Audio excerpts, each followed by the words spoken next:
Hii pacha hatoki vyovyote atakavyokuwa.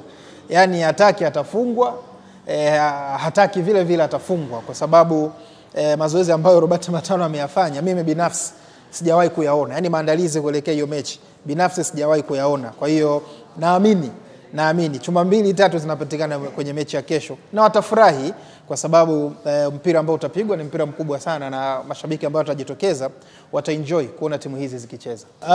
Vingilio tumeweka vya madaraja mawili tu kwa maana shilingi 5,000 kwa mzunguko lakini shilingi 10,000 kwa VIP. Tumeweka kiingilio rafiki ili watu waje waenjoy, waje wapate mkono wa Idi kesho wakati Black Stars akitepeta kwenye uwanja wetu wa nyumbani, na tiketi tayari zimeshaanza kuuzwa kwenye maeneo yote ambayo huwa tiketi hizo zinapatikana dukani kwetu NBC Bank, kwenye mageti yote ya uwanjani. Kesho mapema kabisa tiketi zitapatikana. Kwa hiyo tunaamini mashabiki wetu hawatatuangusha, watajitokeza kwa wingi, na mashabiki wengi wa hapa wanapenda timu yetu kuliko timu nyingine yoyote pindi tunapokuwa kwenye uwanja wetu wa nyumbani.